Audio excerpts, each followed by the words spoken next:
Ladies ఉన్నారని కూడా చూడరు, ఎవరు పక్కకు నెట్టేస్తూ వెళ్తూ ఉంటారు. ఇక్కడ ఈ పార్టీలో మనకేంటిదంటే లేడీస్కే ప్రిపరేషన్ ఫస్ట్ ఇస్తారు, వీరనారి వచ్చిందంటే పక్కకు జరిగేసి మనకే ఫస్ట్ ప్రేరణ ఇవ్వడం అనేది జరుగుతుంది. ఆ ఉద్దేశంతో మేంగా రావడం జరిగింది. అదేవిధంగా మా హస్బెండ్కి పవన్ కళ్యాణ్ అంటే ప్రాణం.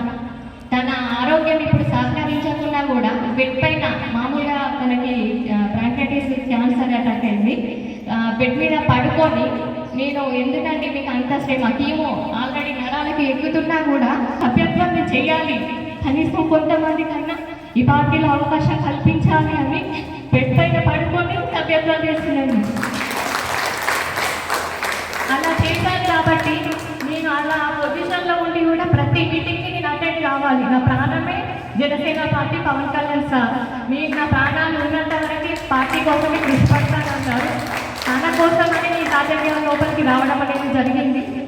తను ఎక్కడికి వెళ్ళినా తనకు సపోర్ట్గా నేను కంపల్సరీ వెళ్తానండి. ఎందుకంటే నాకు మా సార్కి పవన్ కళ్యాణ్ ఎలా అంటే ప్రాణం అనుకుంటారో, నాకు కూడా పవన్ కళ్యాణ్ సార్తో పాటు మా సార్ కూడా ముఖ్యం కాబట్టి తను ఎక్కడికి వెళ్ళినా నేను అక్కడికి వెళ్ళి ప్రతి మీటింగ్ ఎంత కష్టమైనా సరే అటెండ్ అవుతానండి.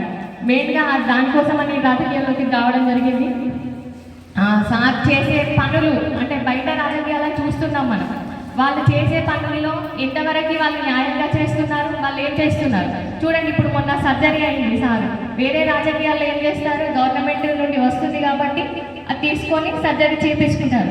కానీ సార్ మాత్రం ఏమన్నారు, ప్రజలు అంటే మన ప్రజల సొమ్ము మనకి వద్దు, వాళ్ళ సొమ్ము కష్టపడ్డది వాళ్ళకే ఉండాలి కాబట్టి వాళ్ళకే అక్కడికి వస్తుంది, నేను మాత్రం నా సొంత సొమ్ము మాత్రమే పెట్టుకొని సర్జరీ చేయించుకుంటానని చేయించుకున్నారు. అంటే ఎంతమంది రాజకీయ నాయకులు ఉంటారు అట్లా, ఏది ఫ్రీగా వస్తే దాన్ని యూజ్ చేసుకోవాలని చూస్తారు. కానీ సార్ మాత్రము తనకు వచ్చే అంటే ఇప్పుడు తనకు వచ్చే సాలరీ కూడా జనాలకే ఇస్తున్నారు.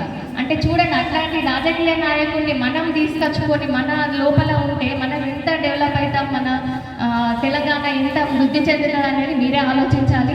మీరు ఒక్కొక్కరు నిర్ణయం తీసుకొని నాతో పాటు ఇంకొకరు అట్లా ఒకరు అనుకుంటూ వెళ్తూ ఉంటే ఒక్కొక్కరు 10 సభ్యత్వాలు ఈజీగా చేయించవచ్చు. 10 నుండి స్టార్ట్ చేస్తే 100 సభ్యత్వాలు మనం ఈజీగా చేయించవచ్చు. ఆ సభ్యత్వంకి కూడా మేము లాస్ట్ ఇయర్ ఒక అతను సభ్యత్వం తీసుకున్నాడు, యాక్సిడెంట్లో చనిపోవడం అనేది జరిగినప్పుడు మేము ప్రాక్టికల్గా మేము అక్కడ పార్టీ ఆఫీస్కి వెళ్ళి మా చేతులతోటి 5 లక్షల చెక్ ఇచ్చామండి. నేను మా హస్బెండ్ వాళ్ళు ఇద్దరం కలిసి వెళ్ళాక. అంటే ఒక సభ్యత్వం తీసుకున్న తర్వాత కూడా తన ఫ్యూచర్ గురించి ఆలోచిస్తున్నాడు. అంటే నా సభ్యత్వంలో ఉన్న వాళ్ళకి ఏ రకమైన హెల్ప్ అయినా నేను చేయడానికి ముందుకు వస్తానని చేస్తున్నారు. కాబట్టి ప్రతి ఒక్కరికి ఒక ఇన్సూరెన్స్ ద్వారానో సభ్యత్వం ద్వారానో కూడా మీరు హెల్ప్ చేసిన వాళ్ళు అవుతారు. ప్రతి ఒక్కరు నిర్ణయం తీసుకొని సభ్యత్వాలు అనేది స్టార్ట్ చేయండి. పెద్దలు మాట్లాడారు కాబట్టి థ్యాంక్ యూ అండి. ఈ అవకాశం ఇచ్చినందుకు పెద్దలందరూ థ్యాంక్ యూ. జై జనసేన. ఇందాక అక్కయ్య గారు చెప్పినట్టు వారి కుటుంబం మరియు అన్నయ్య రామారావు గారు ఆరోగ్య పరిస్థితి బాగాలేదు, పార్టీ కోసం మనం నిత్యం తపన పడుతూ పార్టీని బలోపేతం చేయాలని జన సైనికులు వీరమహిళలందరికీ ఎల్లప్పుడూ సంపాదిస్తూ పార్టీ నిజంగా కోరుకునే జరుగుతుంది. ఎల్లప్పుడూ రాష్ట్రంలోనే నెంబర్ ఉండాలని కోరుకునే వాళ్ళు, దానికి అందరం మద్దతు తెలుపుతూ ఎల్లవెల్లలా పార్టీని ముందుకు నడిపిస్తున్నాం. ఈ కార్యక్రమానికి మాస్ కార్యక్రమంలో పక్కమైన మిట్పల్లి నుండి కూడా చాలామంది జన సైనికులు ఉన్నారు. వాళ్ళకి అందరికీ పేరుపేరున మరోసారి ప్రత్యేక ధన్యవాదాలు చెప్తున్నాం. ఇప్పుడు మన ముఖ్య అతిథి గౌరవనీయులు తెలంగాణ రాష్ట్ర నాయకులు శ్రీ మీసాల శ్రీనివాసరావు గారు వేదిక నుండి వారి యొక్క ముఖ్యమైన సందేశాన్ని మనకు అందించబోతున్నారు. ఒక్కసారి అన్నయ్య గారికి మీ యొక్క కరతల పనులతో స్వాగతం పలకాల్సిందిగా కోరుతున్నాను.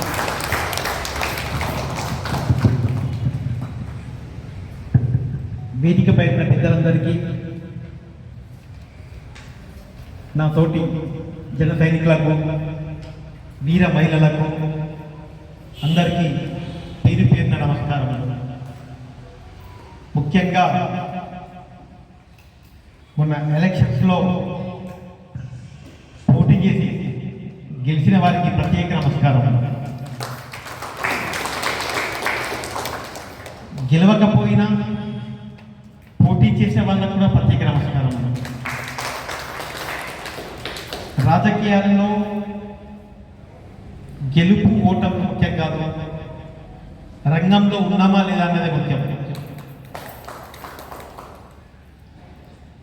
ఒకప్పుడు ప్రధానమంత్రిగా చేసిన ఇందిరాగాంధీ కూడా మెదక్లో ఎంపీగా ఓడిపోవడం జరిగింది. ముఖ్యమంత్రిగా చేసిన ఎన్టీ రామారావు గారు కూడా కల్వకుర్తిలో ఓడిపోవడం జరిగింది. అలాగే మన అధినేత కూడా ఓడిపోవడం జరిగింది. నిజంగా ఓటమి అనేది భవిష్యత్తుకు ముందు తరం కోసం మనం ఎలా ఉండాలి ఏంటి అనుభవం కోసం చాలా వరకు వస్తుంది. పవన్ కళ్యాణ్ గారు మనందరికీ చెప్పేది ఒకటే, మనం గెలుస్తామా ఓడిపోతామా అన్నది కాదు, అనుభవం కోసమైనా పోటీ చేయండి. రాబోయే ఎంపీటీసీ జెడ్పీటీసీ ఎలక్షన్స్లో మీరందరూ పోటీకి సిద్ధంగా ఉండాలి. భవిష్యత్తులో చాలా మార్పులు రాబోతున్నాయి. ఈ రాష్ట్రాన్ని 10 ఏళ్ళు టీఆర్ఎస్ పాలించింది, ప్రస్తుతం కాంగ్రెస్ పాలిస్తుంది.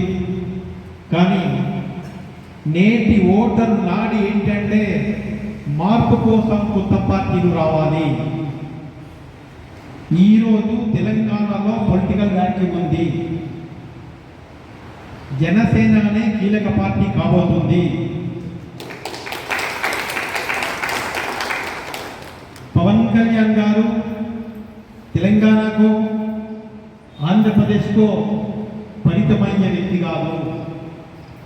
తమిళనాడుకో, మహారాష్ట్రకో, కర్ణాటకకో, కేరళకో, కేవలం ఈ ప్రాంతాలకు మాత్రమే కాదు, హిమాచల్ ప్రదేశ్, మధ్యప్రదేశ్, ఉత్తరప్రదేశ్ అన్ని రాష్ట్రాన్ని శాసించే వ్యక్తి కాబోతున్నారు.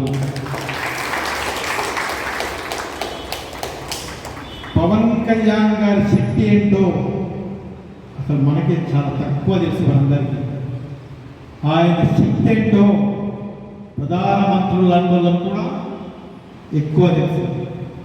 నరేంద్ర మోడీ గారు పవన్ కళ్యాణ్ గారు అంటే ఎందుకు ఇష్టపడతారో మీకు తెలుసా?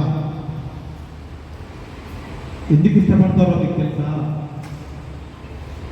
పవన్ కళ్యాణ్ గారి విజన్ ఎలా ఉంటుందంటే, ఓ 10 ఏళ్ల తర్వాత భారతదేశం ఎలా ఉండాలని ఆలోచించే గొప్ప వ్యక్తే పవన్ కళ్యాణ్ గారు.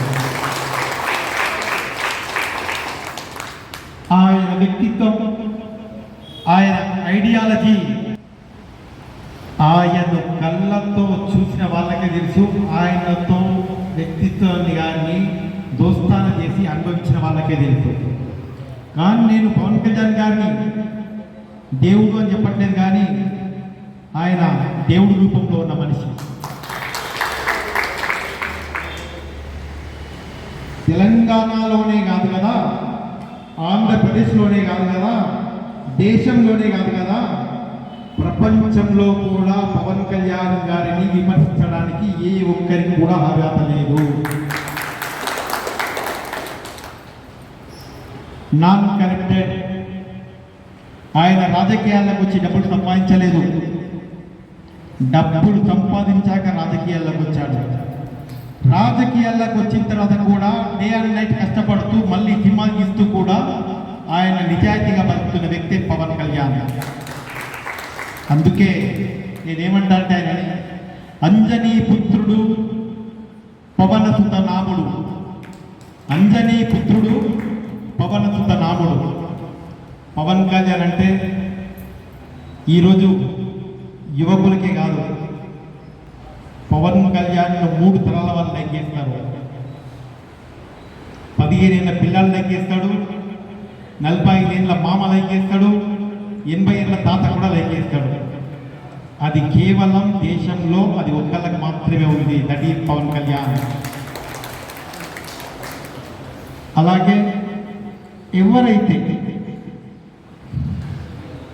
ఎక్కువ మెంబర్షిప్ చేయించిందో వాళ్ళందరికీ నా శిరస్సు వహించి ధన్యవాదాలు తెలుపుతాను. మనకు కావాల్సింది ఒకటే, పవన్ కళ్యాణ్ గారు కోరుకునేది ఒకటే, మెంబర్షిప్ పెరగాలి, పార్టీలో సేవాభావము, అవినీతి అంటలేని వాళ్ళు, ముఖ్యంగా మహిళలు, వీళ్ళంతా ఇంకా రాజకీయాల్లోకి రావాలి. మీరు ఆహ్వానించండి. మీ ఊర్లో పవన్ కళ్యాణ్ ఇష్టపడే వాళ్ళు, ఆయన వ్యక్తిత్వాన్ని ఇష్టపడే వాళ్ళు, ఆయన ఐడియాలజీని ఇష్టపడే వాళ్ళు చాలామంది ఉన్నారు. మీ దగ్గరే ఉన్నారు, కానీ మీరే గుర్తించట్లేదు అంటే ఖచ్చితంగా మన తప్పే. అది మీరు గుర్తించండి, మెంబర్షిప్ పెంచండి. భవిష్యత్తులో జనసేన చాలా కీలక పార్టీగా మారబోతుంది. అలాగే ఆగస్టు 8న మన నిజామాబాద్ పార్లమెంటరీ సన్నాహక సమావేశం జరగబోతుంది. దాన్ని మనందరం ఎంత గ్రాండ్గా చేయబోతున్నాం, ఎంత విజయవంతంగా చేయబోతున్నామంటే తెలంగాణ రాష్ట్రంలోని 10 జిల్లాల్లోనే కాకుండా 17 పార్లమెంటరీ నియోజకవర్గాల్లో ఎక్కడ కూడా జరిగిన సమావేశాన్ని మనం మీ అందరితో నిర్వహిస్తా ఉన్నాం. మీరందరు బాధ్యత తీసుకోవాల్సిందే.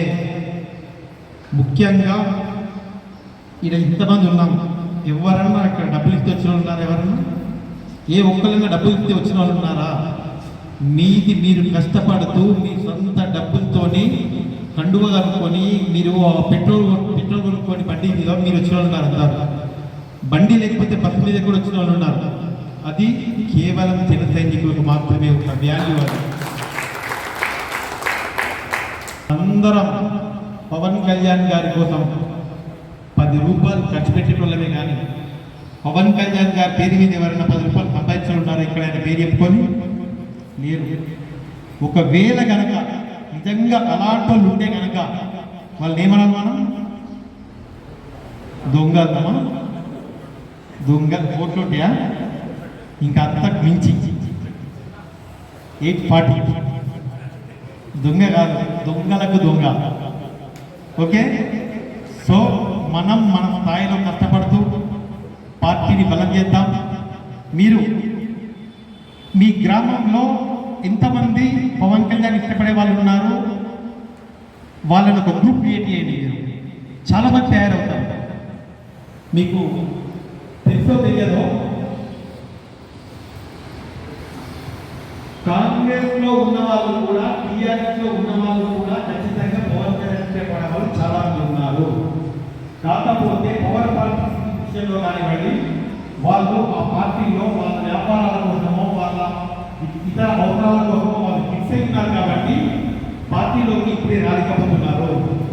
ఎలక్షన్ ఎంత దగ్గర పడుతున్నా కొద్దీ అంత చాలా మంది వేరే పార్టీ వాళ్ళు జనసేనలోకి రావడానికి సిద్ధంగా ఉన్నారు.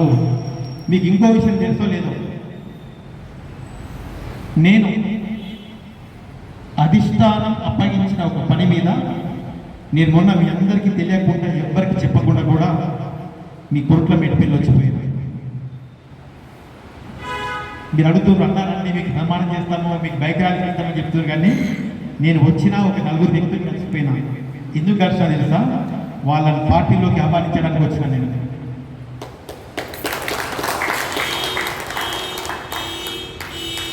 ఎప్పుడు కూడా మీరు రాజకీయాల్లో గమనించండి, ఎక్స్టర్నల్ పాలిటిక్స్ వేరే ఉంటాయి, ఇంటర్నల్ పాలిటిక్స్ వేరే ఉంటాయి. కొన్ని విషయాలు చెప్పకూడదు. మెట్పల్లి దామన్న నేను కూడా అప్పుడు అందరం పనిచేసిన వాళ్ళమే. మీ డాక్టర్ ఇక్కట్ మేమంతా కూడా అప్పుడు టీఆర్పీలో కీలకంగా ఉన్నాం. అలాగే దామన్న చనిపోయిన తర్వాత కూడా నేను ఇన్ఛార్జ్గా ఉన్నాను. నేను టీఆర్పీకి అప్పుడు నాకు తెలిసి అప్పుడప్పుడే మీ నియోజకవర్గం అప్పుడే డివైడ్ అయిపోయింది అనుకుంటా. డివైడ్ అయింది కదా. అంతకుముందు బుగ్గారం ఉండేనా? అంతకుముందు బుగ్గారం కాన్ఫరెన్స్ ఉండేది. ఇది బుగ్గారం నుంచి డివైడ్ అయిపోయి కొరుకుల మెట్పల్లి కలిపేసిండ్రు. అప్పుడు కూడా నేను ప్రజారాజ్యం పార్టీలో చాలా కీలకంగా ఉన్నాను.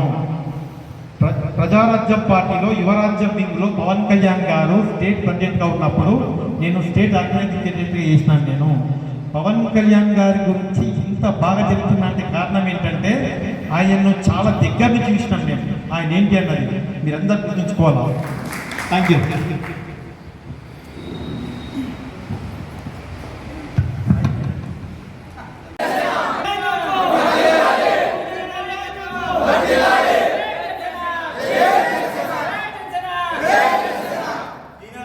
నాయకత్వం మీసాల సీనన్న నాయకత్వం జై జనసేన భారత్ మాతా కీ భారత్ మాతా కీ